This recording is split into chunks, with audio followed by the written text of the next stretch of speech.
नमस्ते बच्चों, मैं सपना जैन आपको क्लास 5th हिंदी का पाठ 8 पढ़ाने वाली हूँ, जिसका नाम है वे दिन भी क्या दिन थे। तो चलिए शुरू करते हैं। 8 चैप्टर वे दिन भी क्या दिन थे। घटना महत्वपूर्ण थी, वरना कुम्मी अपनी डायरी में उसे क्यों लिखती। अपनी डायरी में उसने 17 मई सन 2155 की रात को लिखा, आज रोहित को सचमुच ही एक पुस्तक मिली है। वह पुस्तक बहुत पुरानी थी। कुम्मी के दादा ने बताया था कि जब वे बहुत छोटे थे तब उनके दादा ने कहा था कि उनके ज़माने में सारी कहानियाँ कागज़ पर छपती थीं और पढ़ी जाती थीं। तो यहाँ पर डायरी लेखन के माध्यम से ये पाठ लिखा गया है। तो डायरी में क्या है, एक डायरी लिखी हुई मिली है जिसमें आज रोहित को सचमुच एक पुस्तक मिली है जो डायरी लेखन के रूप में है। और वह पुस्तक बहुत पुरानी थी। कुम्मी के दादा ने बताया था उसे एक बार कि जब वे बहुत छोटे थे तब उनके दादा ने कहा था कि उनके ज़माने में सारी कहानियाँ क्या है, कागज़ पर छपती थी, मतलब कागज़ पर लिखी जाती थी और पढ़ी जाती थी। पुस्तकों में पृष्ठ होते थे जिन पर कहानियाँ छपी होती थीं और हर पृष्ठ पढ़ने के पश्चात दूसरा पृष्ठ पलटकर आगे बढ़ना होता था। सारे शब्द स्थिर रहते थे, चलते नहीं थे जैसे आजकल पर्दे पर चलते हैं। और उनके दादा ने बताया था कि जो पुस्तक होती थी उसमें पृष्ठ क्या है, पलट पलट कर कहानियाँ पढ़ी जाती थी और उस पर छपी रहती थी।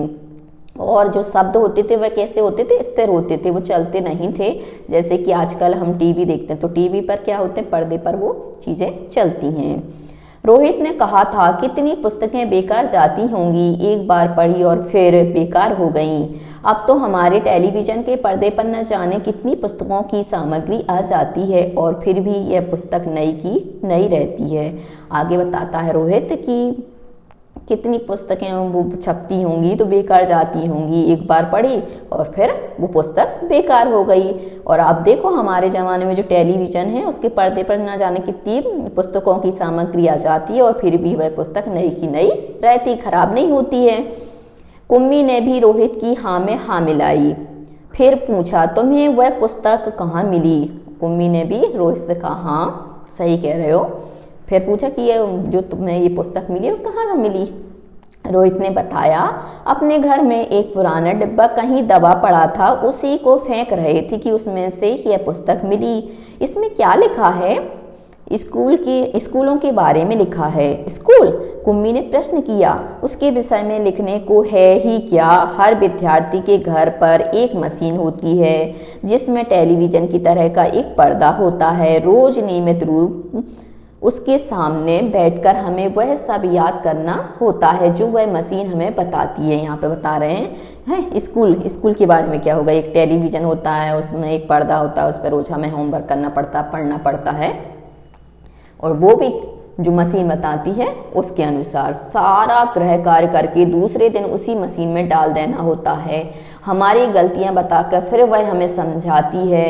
एक विषय पूरा होने पर वही मशीन हमारी परीक्षा लेकर हमें आगे पढ़ाना आरंभ कर देती है। कहते कहते कुम्मी थक गई थी। अंत में बोली, कितना उबाऊ होता है यह सारा स्कूल का काम। रोहित मुस्कुराते हुए उसकी बातें सुन रहा था। अरे बुद्धू, जैसे स्कूल का वर्णन इस पुस्तक में है वह इससे भिन्न होता था। इसमें तो उन स्कूलों के बारे में लिखा है जो सदियों पहले होते थे। कुम्मी के मन में कुछ उत्सुकता जगी। बोली, फिर भी उनके यहाँ मशीन के बने अध्यापक तो होते ही होंगे।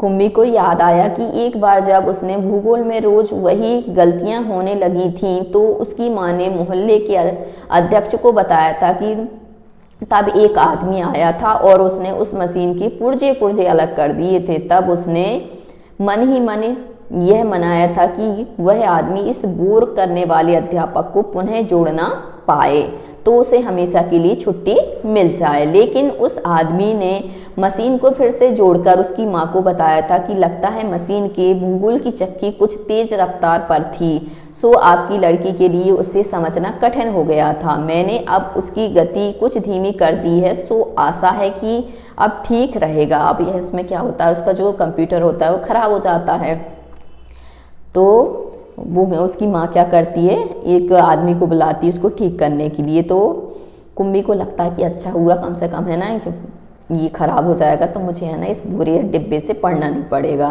परंतु वो आदमी क्या करता है, उसके पुर्जे अलग करके बाद में ठीक कर देता है और कहता है कि इसमें भूगोल की जो रफ्तार थी वह तेज थी, अब मैंने ठीक कर दी है, अब आपकी बेटी को पढ़ने में कोई दिक्कत नहीं होगी।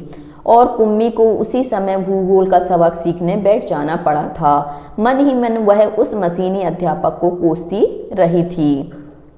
तभी रोहित ने कुम्मी के सोचने के सिलसिले को तोड़ा। बोला, हाँ, तब अध्यापक तो होते थे परंतु मशीन नहीं, स्त्रियां और पुरुष होते थे। क्या कहा? कहीं कोई स्त्री या पुरुष इतने सारे विषय हमें सिखा सकता था? क्यों नहीं, वह बच्चों को सारे विषय समझाते थे, गृह कार्य देते थे और प्रश्न पूछते थे। अध्यापक बच्चों के घर नहीं जाते थे, बल्कि बच्चे एक विशेष भवन में जाते थे जिसे स्कूल कहते थे।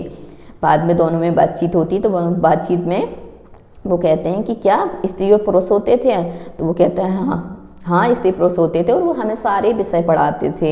और उस समय क्या है, हम जो अध्यापक हैं वह बच्चों के घर नहीं जाते थे, बल्कि बच्चे एक विशेष भवन होता था उस भवन में जाते थे और उस भवन को ही हम स्कूल कहते थे। जैसे आजकल आप लोग जाते हैं, एक विशेष भवन होता है, वहाँ पर अध्यापक आपको पढ़ाते हैं। आगे देखते हैं। कुम्मी का अगला प्रश्न था, तो क्या सब बच्चे एक समय में एक जैसी ही चीजें सीखते थे? कुम्मी को प्रश्न हुआ कि क्या सब बच्चे एक साथ एक जैसी चीजें सीखते थे? हाँ, एक आयु के बच्चे एक साथ बैठते थे, जैसे आप लोग कक्षा में बैठते हैं, क्लास में बैठते हैं। लेकिन माँ कहती हैं कि मशीनी अध्यापक हर बच्चे की समझ के अनुसार पढ़ाता है। फिर पुराने जमाने में यह कैसे संभव होता था? तब वे लोग इस प्रकार नहीं करते थे। रहने दो, तुम्हारी इच्छा नहीं है तो मैं वह पुस्तक तुम्हें नहीं दूंगा। कुम्मी झट बोली, नहीं नहीं, मैं उसे पढ़ना चाहूंगी कि तब स्कूल में कैसे होते थे, कितनी अजीब अजीब बातें जानने को मिलेंगी। तो वो क्या कहते हैं कि ठीक है, मैं इस पुस्तक को पढ़ूंगी और मैं चाहूंगी कि उस समय क्या क्या होता था। इतने में अंदर से माँ की आवाज़ सुनकर कुम्मी बोली, लगता है सबक का समय हो गया है। रोहित भी उठा और अपने घर की ओर चला गया। कुम्मी अपने घर की ओर चली गई। अंदर मशीन आगे का सबक देने को तैयार थी। मशीन से आवाज आनी आरंभ हो गई। आज सबसे पहले तुम्हें गणित सीखना है, कल का होमवर्क छेद में डालो। कुम्मी ने वैसा ही किया। वह सोच रही थी कि कितने अच्छे होते होंगे वे पुराने स्कूल, जहाँ एक ही आयु के सारे बच्चे हंसते खेलते कूदते स्कूल जाते होंगे और पढ़ाने वाले पुरुष और स्त्रियां होते होंगे। तो जैसे कि अभी आपका समय चल ही रहा है, कोरोना की वजह से आप लोगों को क्या है, कंप्यूटर के सामने बैठकर पढ़ना पड़ रहा है। तो अब बच्चों का भी मन करने लग गया है कि हमारा जो स्कूल है, हमें खेलने कूदने, वहाँ पर सब प्रकार की क्लासें लगती थी, हमें सब लोग मिलते थे, फ्रेंड्स भी मिलते थे, टीचर्स भी मिलते थे, तो हमें पढ़ने में बहुत मज़ा आता था। तो यहाँ पर वो भी यही सोच रही है कि पहले कितना अच्छा होता होगा, सब लोग ऐसे पढ़ाई करते होंगे और सब लोग एक साथ खेलते होंगे, पढ़ाने वाले स्त्री और पुरुष दोनों होते होंगे। इतने में मशीन से स्वर आना आरंभ हो गया था और पर्दे पर चलते हुए अक्षर एवं अंक आने शुरू हो गए थे। और कुम्मी सोच रही थी कि तब स्कूल जाने में कितना आनंद आता होगा, कितने खुश रहते होंगे सारे बच्चे। इसको लिखने वाले हैं आइजक असीमोव। अब आते हैं हम इसके अभ्यास प्रश्न पर। सबसे पहला है सोचो। यहाँ पे हमें क्या करना है, सोचना है, सोच विचार करके हमें क्या करना है, प्रश्नों के उत्तर देना है। तो कुम्मी के हाथ जो किताब आई थी वह कब छपी होगी? तो वह किताब सदियों पहले छपी होगी, बहुत पुरानी किताब थी, तो इसे मैं सदियां शब्द लिया। सदी का मतलब होता है एक सदी, मतलब 100 साल। रोहित ने कहा था कितनी पुस्तकें बेकार जाती होंगी, एक बार पढ़ी और फिर बेकार हो गईं। क्या सचमुच में ऐसा होता है? तो वे ही पुस्तकें बर्बाद होती हैं जिन्हें लोग पढ़कर फेंक देते हैं या कबाड़ी वाले से बेच देते हैं। यदि पुस्तकें पढ़कर उन्हें हिफाजत से रख दी जाएं तो वे कभी बर्बाद नहीं होती, बल्कि पीढ़ी दर पीढ़ी पढ़ी जाती हैं और उनकी उपयोगी बातें जीवन में उतारी जाती हैं। अगला है कागज के पन्नों की किताब और टेलीविजन के पर्दे पर चलने वाली किताब, तुम इनमें से किसको पसंद करोगे, क्यों? मैं कागज के पन्नों की किताब पसंद करूंगा। क्यों? क्योंकि इसे कभी भी पढ़ा जा सकता है। इतना ही नहीं, ऐसी किताबों को एक से अधिक बार भी पढ़ा जा सकता है, किस्तों में भी पढ़ा जा सकता है। ये सारी बातें टेलीविजन के पर्दे पर चलने वाली किताब में नहीं मिलती हैं। अगला है, तुम कागज पर छपी किताबों से पढ़ते हो, पता करो कि कागज से पहले की छपाई किस किस चीज पर हुआ करती थी। तो कागज से पहले की छपाई पत्तों, तामपत्रों, लकड़ी, पत्थर आदि पर हुआ करती थी। तुम मशीन की मदद से पढ़ना चाहोगे या अध्यापक की मदद से? दोनों के पढ़ाने में किस किस तरह की सरलता और कठिनाइयां हैं? मैं अध्यापक की मदद से पढ़ना चाहूँगी क्योंकि वे हमारे सामने खड़े होकर पढ़ाते हैं, अतः पाठ को समझने में आसानी होती है। यदि हम एक बार में कोई बात नहीं समझ पाते हैं तो अध्यापक हमें दोबारा समझाते हैं। पढ़ाने के क्रम में यदि वे हमें डांटते हैं तो प्यार भी दिखलाते हैं। कक्षा में एक अपनापन सा महसूस होता है और ऐसा माहौल छा जाता है अपनेपन का। मशीन की मदद से पढ़ाई में ये सारी बातें नहीं होती होंगी। ऐसी पढ़ाई उबाऊ भी हो सकती है, यदि मन लगा तो पढ़ा, नहीं तो बच्चे आजकल क्या करते, गेम भी खेलने लगते हैं। अगला है, वे दिन भी क्या दिन थे। बीते दिनों की प्रशंसा में कही जाने वाली यह बात तुमने कभी किसी से सुनी है? अपने बीते हुए दिनों के बारे में सोचो और बताओ कि उनमें से किस तरह के बारे में तुम वे दिन भी क्या दिन थे कहना चाहोगे। तो मैं इसके बारे में आपको बता सकती। जब मैं पहली बार स्कूल गई थी तो स्कूल में जब मैं वहाँ पर गई थी मेरे को थोड़ा सा अजीब लग रहा था क्योंकि मैं किसी को पहचानती नहीं थी और मेरे लिए स्कूल बिल्कुल नया नया था। परंतु जो मुझसे बड़े भाई बहन थे तो वो मेरे पास आए, उन्होंने मेरा नाम पूछा। टीचर मेरे पास आए, शिक्षक शिक्षिकाएं, उन्होंने मेरा नाम पूछा, मेरे घर के बारे में पूछा और फिर मेरे को बड़े प्यार से अपने पास बैठाला और उसके बाद कक्षा में ले गए और इतने प्यार से पढ़ाया। वो दिन मुझे आज भी याद है कि इस शिक्षक ने कितने प्यार से मेरे ऊपर हाथ फेरा था और मुझे कक्षा में लेके गए थे और वहाँ पर मुझे बिठाल कर कहा था, आज से तुम्हारी सीट यहीं पर है। और मुझे वहाँ पर पहले दिन में ही इतना अपनापन लगने लगा था कि वो दिन मैं आज भी नहीं भूल पाता हूँ। अगला है, कल और आज और कल। 1967 में हिंदी में छपी इस कहानी में कल्पना की गई है कि सालों बाद स्कूल की जगह मशीनें ले लेंगी। तुम भी कल्पना करो कि बहुत सालों बाद ये चीजें कैसी होंगी। पेन, घड़ी, टेलीफोन, मोबाइल, टेलीविजन, कोई और चीज जिसके बारे में तुम सोचना चाहो। तो यहां पर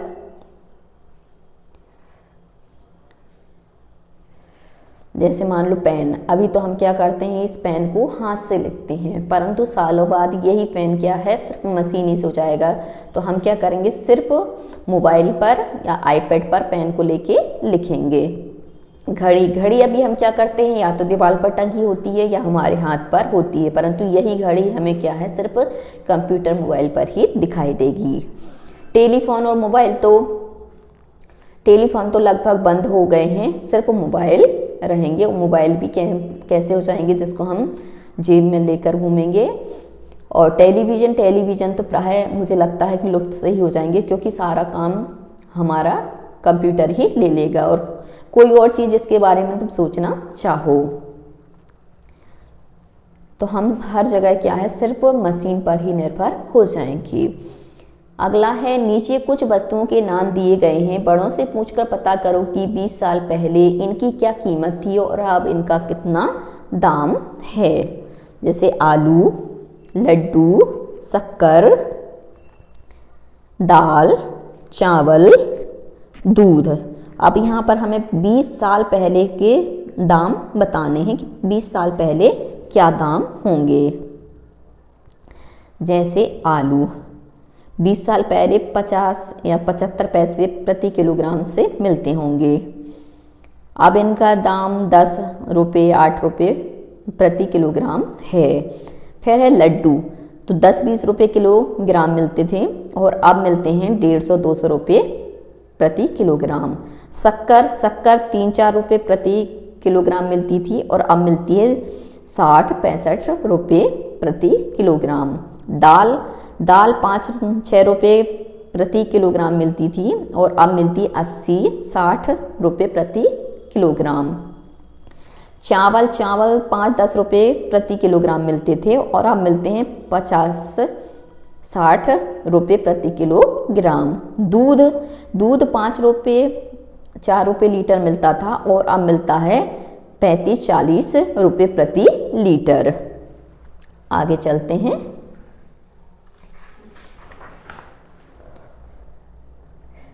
आज हमारे कई काम कंप्यूटर की मदद से होते हैं। सोचो और लिखो कि अपने व्यक्तिगत और सार्वजनिक जीवन में हम कंप्यूटर का इस्तेमाल किन किन उद्देश्यों के लिए करते हैं। व्यक्तिगत मनोरंजन के लिए, रेल टिकट कटाने के लिए, संदेश भेजने के लिए, किसी चीज के बारे में जानकारियां प्राप्त करने के लिए। अब है सार्वजनिक। तो सार्वजनिक में हम क्या करते हैं, किसी से काम करवाने के लिए, जैसे स्कूलों में इसका प्रयोग करते हैं। डाक सेवा भेजने के लिए भी हम कंप्यूटर का उपयोग करते हैं। टिकट वगैरह लेने के लिए भी हम क्या करते हैं, इसका ही प्रयोग करते हैं। और हमें अपना होमवर्क करना होता है तो उसके लिए भी हम इसका ही प्रयोग करते हैं। तो सार्वजनिक रूपों में भी क्या है, स्कूल, कॉलेज, सभी जगह अब कंप्यूटर का ही प्रयोग किया जाता है। जानकारी देने या लेने के लिए कई तरीके अपनाए जाते हैं। हम जो कुछ सोचते हैं या महसूस करते हैं उसे अभिव्यक्त करने या बताने के भी कई ढंग हो सकते हैं। बॉक्स में ऐसे कुछ साधन दिए गए हैं, उनका वर्गीकरण करके नीचे दी गई तालिका में लिखो। संदेश, फोन, चित्र, फैक्स, अभिनय, विज्ञापन, mobile, internet, radio, notice, TV, तार, नृत्य के हाव भाव, संदेश भाषा, मोबाइल संदेश, इश्तहार। अब जानकारी। तो संदेश, रेडियो, विज्ञापन, notice, phone, mobile, TV, fax, internet, इश्तहार। अब आया भावनाएं। अभिनय, नृत्य के हाव भाव, संदेश भाषा, चित्र, मोबाइल, संदेश, तार। ऊपर लिखी चीजें एक तरफा भी हो सकती हैं और दो तरफा भी। जिन चीजों के जरिए एक तरफा संप्रेषण होता है उनके आगे राइट का निशान लगाओ और दो तरफा संवाद की चीजों की तरफ 2 प्रकार के एरो का निशान लगाओ। एक एरो हो गया और ये दोनों साइड के लिए 2 साइड का एरो हो गया।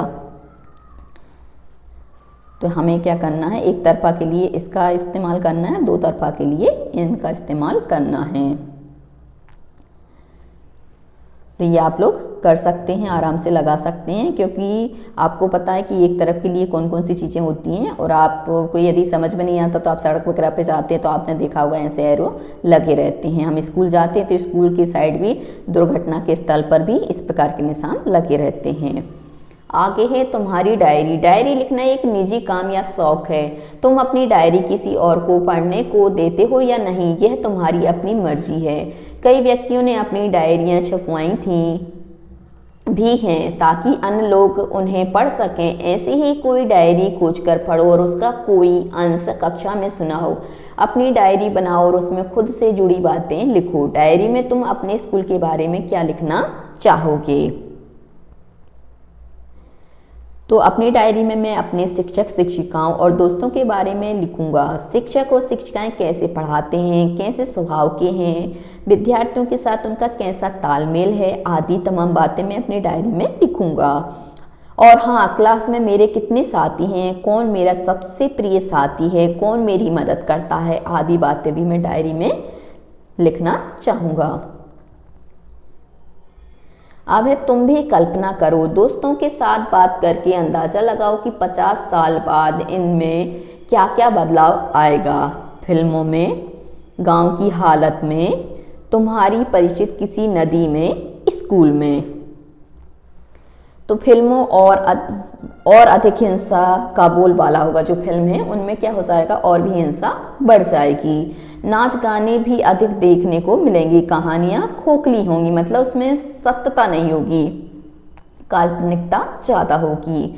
फिर गांव की हालत में, तो गांव की हालत में सुधार होगा। स्कूल कॉलेज खुलेंगे और शिक्षा का प्रचार प्रसार होगा, किसान अत्याधुनिक मशीनों से खेती करेंगे, उनमें आत्मविश्वास बढ़ेगा, काफ़ी हद तक वे अच्छे जीवन जिएंगे।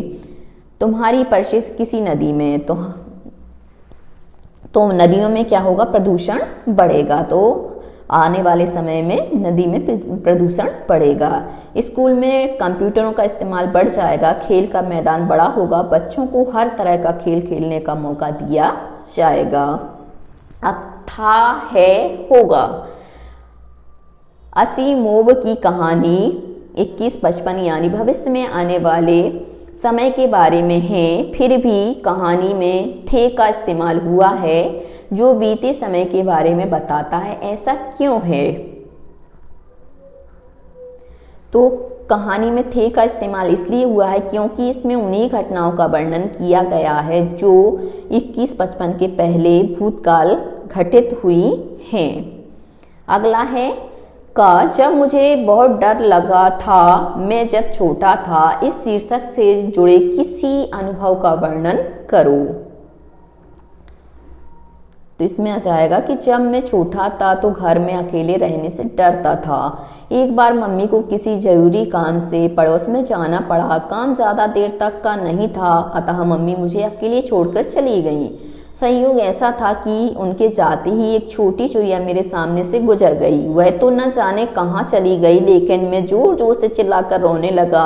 जब तक मम्मी आती तब तक तो रो रो कर मेरा बुरा हाल हो गया था। तुम्हें मैं शीर्षक से एक अनुच्छेद लिखना है। अपने स्वभाव, अच्छाइयों, कमियों, पसंद नापसंद के बारे में सोचो और लिखो, या किसी मैच का आंखों देखा हाल ऐसे लिखो मानो वह अभी तुम्हारी आंखों के सामने हो रहा है। मैं एक लड़की हूँ, मेरा नाम सपना है। मैं अपने माता पिता और एक छोटे भाई बहन के साथ रहती हूँ। मैं स्वभाव से बहुत कोमल हूँ, किसी को दुखी नहीं देख सकती। यथासंभव जरूरतमंदों की सहायता करने में विश्वास रखती हूँ। मेरे इस स्वभाव के कारण स्कूल में सभी मुझे प्यार करते हैं, लेकिन मुझ में दो बहुत बड़ी कमियां हैं। पहला, मैं बहुत जल्दी गुस्सा हो जाती हूँ। दूसरा, सुबह उठने में मुझे आलस आता है। मुझे रोना बिल्कुल पसंद नहीं है। बुजुर्गों की मदद करना मुझे बहुत अच्छा लगता है। अगली छुट्टियों में तुम्हें नानी के पास जाना है। वहाँ तुम क्या क्या करोगे, कैसे वक्त बिताओगे, इस पर एक अनुच्छेद लिखो। तुमने जो बाद में अगली छुट्टियों में मैं अपनी माँ और छोटे भाई के साथ नानी के पास जाऊंगी। वहाँ पूरी छुट्टी रहूंगी। नानी के घर के पास एक बहुत बड़ा नहर है, उसमें मैं रोज नहाऊंगी। आसपास के लड़के लड़कियों से दोस्ती करूंगी और शाम के समय उनके साथ तरह तरह के खेल खेलूंगी। टीवी बिल्कुल नहीं देखूंगी। कभी कभी नाना जी के साथ सब्जी खरीदने जाऊंगी और वहां से खाने की चीजें लाऊंगी। मेरी नानी को कहानियां बहुत याद है। मैं रोज रात में उनके पास सोऊंगी और मजेदार कहानियां सुनूंगी। तुमने जो अनुच्छेद लिखे उनमें से पहले का संबंध उससे है जो बीत चुका है, दूसरे में अभी की बात है और तीसरे में बाद में घटने वाली घटनाओं का वर्णन है। इन अनुच्छेदों में इस्तेमाल की गई क्रियाओं को ध्यान से देखो और ये बीते हुए अभी के और बाद के समय के बारे में बताती हैं। तो बच्चों, आज के लिए सिर्फ इतना ही। यदि आपको हमारा ये वीडियो पसंद आया है तो लाइक कीजिए, शेयर कीजिए, सब्सक्राइब कीजिए तथा इस पाठ से संबंधित कोई भी प्रश्न है तो नीचे कमेंट्स में पूछ लीजिए। धन्यवाद।